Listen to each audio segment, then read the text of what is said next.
لیکن ہمارے والد صاحب ضرور ہم سے پسند ناپسند پوچھتے ہیں. کوئی شک نہیں ہے اس میں میری پسند بھی شامل تھی.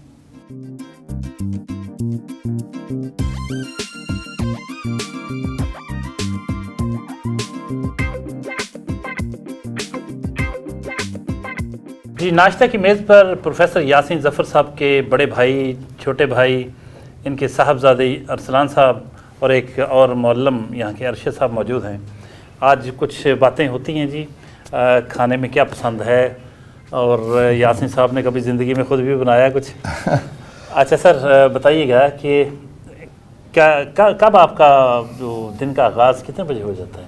الحمدللہ جی، ہم تو صبح ارلی اٹھ جاتے ہیں، فجر سے بھی پہلے، اور اپنے معمولات کا آغاز کر دیتے ہیں. اور فجر کی نماز باجماعت کے بعد تلاوت کا سلسلہ ہوتا ہے، اور اس کے بعد گھر جا کے کچھ تھوڑی سی سیر بھی کر لیتے ہیں، اور پھر گھر جا کے ناشتہ واشتہ کر کے تیار آ جاتے ہیں.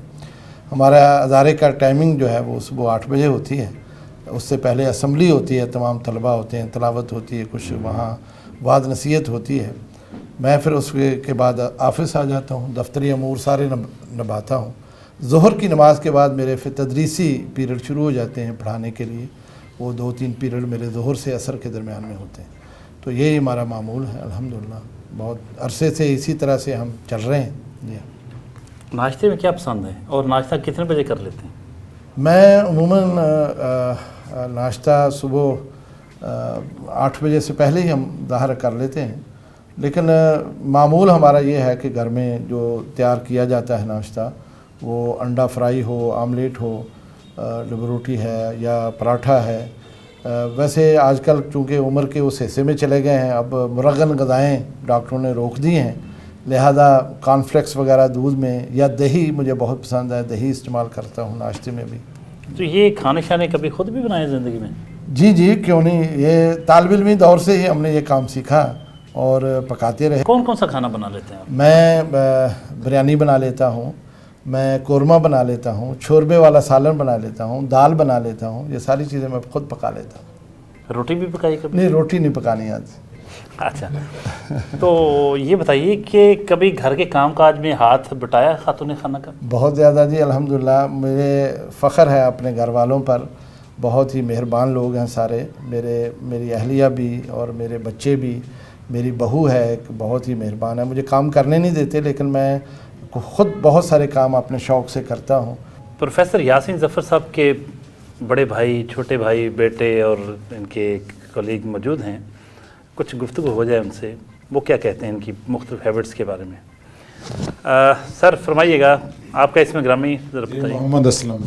محمد اسلم صاحب آپ سے بڑے ہیں یہ یاسین صاحب؟ میں سب سے چھوٹا بھائی ہوں. ہم 6 بھائی ہیں، تو ان سے بڑے 2 بھائی. کوئی ان کے بچپن کی کوئی شرارتیں، کوئی باتیں، کوئی یادیں، اتنا آپ کی رفاقت ہے، کوئی مزیدار سی بات ہو ذرا. میں چونکہ چھوٹا تھا تو یہ ابھی میں بالغ نہیں ہوا تھا، تو تب سے یہ آ گئے تھے جامعہ سلفیہ میں.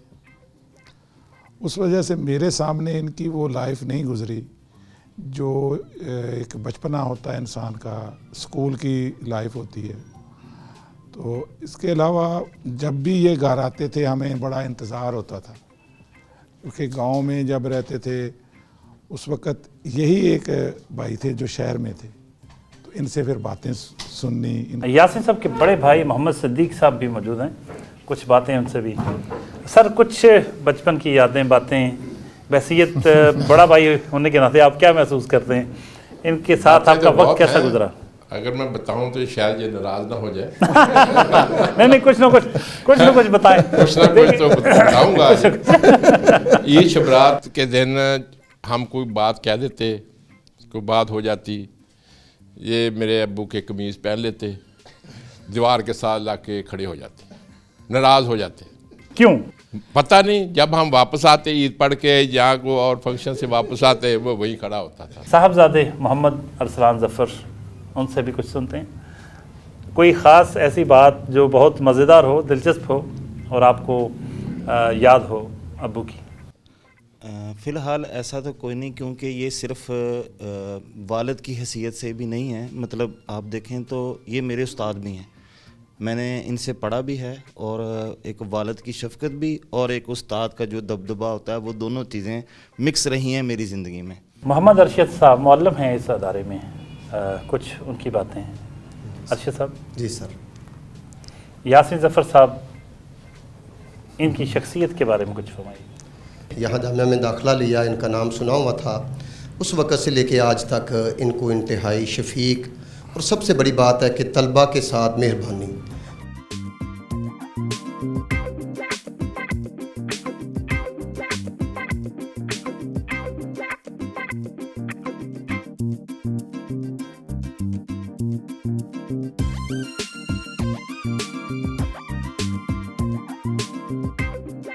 ادارے کی ہونے والی سالانہ تقریب جو ہے اس کے سلسلے میں طلباء کے ساتھ ایک مشاورتی اجلاس کے لیے اس حال میں جا رہے ہیں۔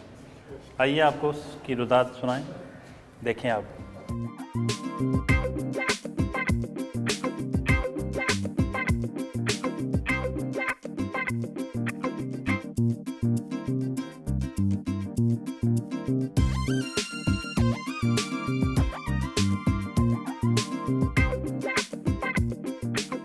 بحثیت رئیس ادارہ پرنسپل جامعہ سلفیہ، آپ یہاں کے معاملات کو جو دیکھتے ہیں، ہمیں بتائیے گا کہ یہاں کس قسم کے مضامین جو ہیں وہ پڑھائے جاتے ہیں، اور کتنے آپ کے اساتذہ ہیں یہاں کے، اور جو اسٹوڈنٹس کی تعداد کیا ہے؟ جامعہ سلفیہ بنیادی طور پر ایک دینی شرعی علوم کا ادارہ ہے۔ یہاں کا نصاب بھی اسی مد نظر رکھ کر ہم نے مرتب کیا ہے، اور یہ نصاب الحمدللہ بین الاقوامی جو یونیورسٹیاں ہیں، اسلامک یونیورسٹی، ان سے ہم آہنگ ہے، اور انہی کی طرز پر اس نصاب کو ہم نے مرتب کیا ہے۔ اور یہ نصاب ایسا ہے کہ جس میں فرقہ واریت نہیں ہے۔ جامعہ کا جو داخلی امتحان ہے وہ سال میں 2 ہوتے ہیں، 50% مارکس اس کو لینے ضروری ہوتے ہیں پاس ہونے کے لیے، اور 2 جو امتحان ہے 2 سمیسٹر سمجھے جاتے ہیں، اور آخری امتحان میں پھر نتائج ہم بچوں کو دیتے ہیں جس میں پاس فیل کا ہوتا ہے۔ اور یہ بات سن کر آپ کو بھی حیرانگی ہوگی کہ ہمارے ہاں بھی بچے فیل ہوتے ہیں۔ یہ تصور عام طور پر ہے کہ شاید یہاں کا کوئی نظام ایسا نہیں ہے، ایسا نہیں ہے۔ یہاں بھی ہمارا کبھی 85% رزلٹ آ رہا ہے، کبھی 90% آ رہا ہے، اس طرح سے ہوتے ہیں، کچھ بچے فیل بھی ہو جاتے ہیں۔ طلباء اور اساتذہ کی کتنی تعداد ہے؟ یہ اس وقت ہمارے پاس تقریباً 873 کے قریب طلباء جو اس وقت اس میں کتابیں پڑھ رہے ہیں، جبکہ شعبہ حفظ ہمارا الگ سے ہے، وہ ہم آپ کو ادارہ دکھانے جائیں گے، اور اس میں تقریباً 130 کے قریب ہیں، یعنی کل ملا کے 1000 سے زیادہ بچے ہیں اس وقت ہماری کفالت میں، اور 45 کے قریب اساتذہ ہیں جو یہاں اس وقت تدریسی فرائض سر انجام دیتے ہیں۔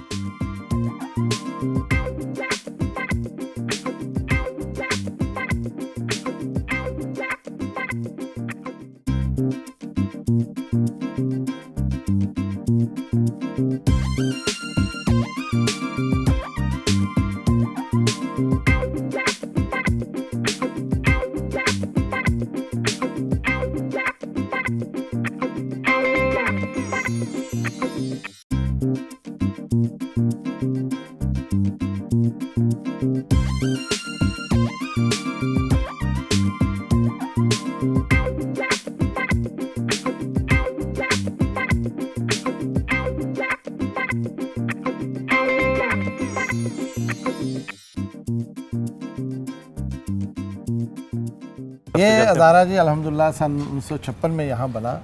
2 ایکڑ زمین کسی بزرگ نے وقف کی تھی، بعد کی زمین ساری جو ہے وہ پھر یہاں کے جو انتظامیہ تھے ان میں میاں فضل حق صاحب نے وہ پھر خرید کر کے اس میں شامل کر دی تھی۔ تو جو بلڈنگ اس وقت ضرورت تھی وہ بنا کے کام چلایا تھا الحمدللہ، بہت اچھا، اور بڑے بڑے علماء یہاں سے فاضل ہوئے، یہاں سے فراغت انہوں نے پائی۔ وقت کے ساتھ ساتھ جیسے جیسے ضرورت بڑھتی گئی، عمارتیں بنتی چلی گئیں۔ اس وقت جو بلڈنگ آپ دیکھ رہے ہیں میرے گرد و پیش ساری الحمدللہ یہ میرے عہد میں ساری بنی ہیں، یعنی پرانی جو خستہ ہو گئی تھی ان کو گرا کے ہم نے سب نے۔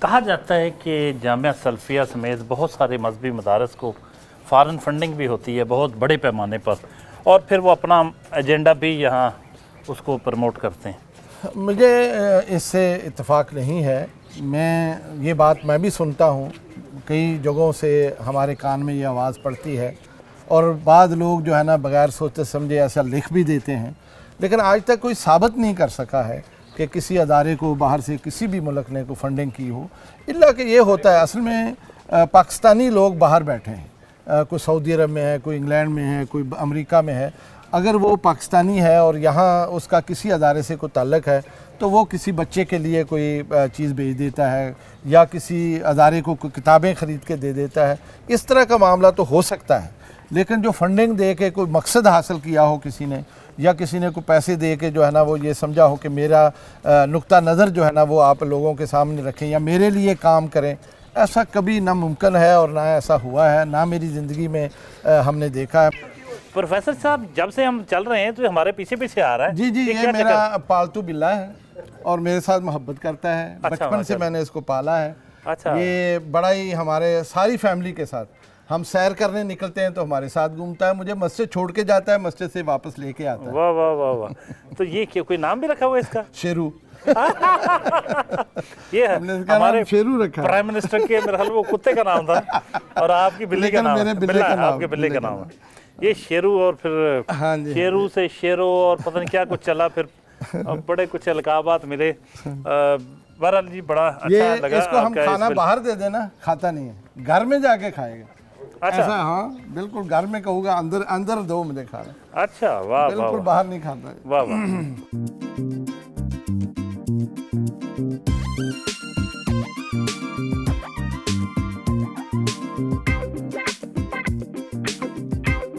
جامعہ سلفیہ کی پروفیسر عبدالقیوم لائبریری میں اس وقت ہم موجود ہیں۔ یہ لائبریری، اس میں بہت ہی متنوع موضوعات پر کتب موجود ہیں۔ پروفیسر صاحب بتا رہے ہیں کہ 1 لاکھ سے زائد کتب یہاں ہیں۔ اس لائبریری کے بارے میں مزید کچھ جانتے ہیں اور پلس یہ بھی کچھ فکری اور نظری باتیں بھی ہوں گی یہاں۔ پروفیسر صاحب بتائیے گا اس لائبریری کے حوالے سے کچھ۔ جی الحمدللہ، یہ لائبریری ہماری قدیم لائبریری بھی ہے، یہ بہت عرصے سے وجود میں تھی۔ اس میں پھر آپ کو پتہ ہے کہ دن بدن نئی کتابیں آتی ہیں، اس کے حساب سے اس کو ہم نے اس میں اضافہ کیا ہے اور ضرورت کے مطابق ہم نے اس کی بلڈنگ بھی تیار کی ہے۔ ہمارے ابتدا سے لے کے اب تک کئی مراحل اس پر گزرے ہیں۔ اب جس حالت میں آپ اس کو دیکھ رہے ہیں، یہ الحمدللہ ہم نے کوئی 8-10 سال پہلے اس کو اس انداز سے ترتیب دیا ہے، اور اس وقت یہاں جس جگہ پر ہم بیٹھے ہیں یہ ساری مراجع اور مصادر کی کتابیں ہیں، حوالہ جات ہیں جو بہت ہی نادر کتابیں ہیں، اور جدید چھپکے بھی جو آنے والی ہیں اس کو بھی ہم لے رہے ہیں۔ پروفیسر صاحب یہ فرمائیے گا کہ مسلک اہل حدیث بہت واضح اور دو ٹوک عقیدہ رکھتا ہے کہ توحید کے حوالے سے، رسالت کے حوالے سے، اور پھر یہ کہ ہمیں اللہ اور اللہ کے رسول کی براہ راست ان کی جو باتیں ہیں، ان کا پیغام جو ہے اس پر چلنا چاہیے۔ اگر یہ سب کچھ اتنا ہی واضح عقیدہ ہے تو یہ جو عقائد باقی بہت سارے جو مسالک وجود میں آئے یہ کیسے آ گئے؟ اس پہ کچھ روشنی ڈالیے۔ دین میں 2 طرح کی چیزیں ہیں، ایک وہ چیزیں ہیں جو ثابت ہیں، جو ثابت ہیں، جیسے عقیدہ ہے، توحید کا عقیدہ ہے، اور اسی طرح سے پھر آخرت کا عقیدہ، انبیاء کا عقیدہ، ملائکہ، فرشتے اور باقی سب چیزیں وہ ثابت ہیں، اس میں تو کسی کو بھی اختلاف نہیں، کسی مسلک کو اختلاف نہیں۔ کچھ چیزیں ایسی ہیں جو نصوص قطعیہ سے ثابت نہیں ہیں یا ثوابت میں نہیں آتی ہیں، اور وہ کچھ فقہی مسائل ہیں، جیسے نماز ہے، نماز کے بارے میں کسی کو اختلاف نہیں، اس کی ادائیگی میں ہو سکتا ہے کسی کو تھوڑا بہت کو ہو، لیکن اس میں جو اختلاف اس کی وجہ سے یہ فرقے وجود میں آئے ہیں۔ عام طور پہ تاثر یہ پایا جاتا ہے کہ جیسے آپ ائمہ کرام جو ہیں جی ان کی تحقیق، ان کے عقائد و نظریات اور ان کی جو فتاوی تھے، ان کی جو بھی ورک تھا اس کے خلاف ہیں، ایسا تصور تو نہیں؟ حقیقت یہ ہے کہ ایسا نہیں ہے۔ اہل حدیث کہیں بھی ہوں وہ تمام ائمہ کا احترام کرتے ہیں، محدثین کا احترام کرتے ہیں، ان کی رائے کو وہ مانتے ہیں۔ دیکھیں، جب رسول اللہ صلی اللہ علیہ وسلم نے فرما دیا اگر کوئی آدمی اجتہاد کرتا ہے، وہ اگر صحیح ہے تو 2 اجر ملتے ہیں، اگر وہ غلط ہے تب بھی اسے 1 اجر مل جاتا ہے۔ تو اس لیے ہم اسی حدیث کی روشنی میں تمام ائمہ کے لیے دعا گو رہتے ہیں۔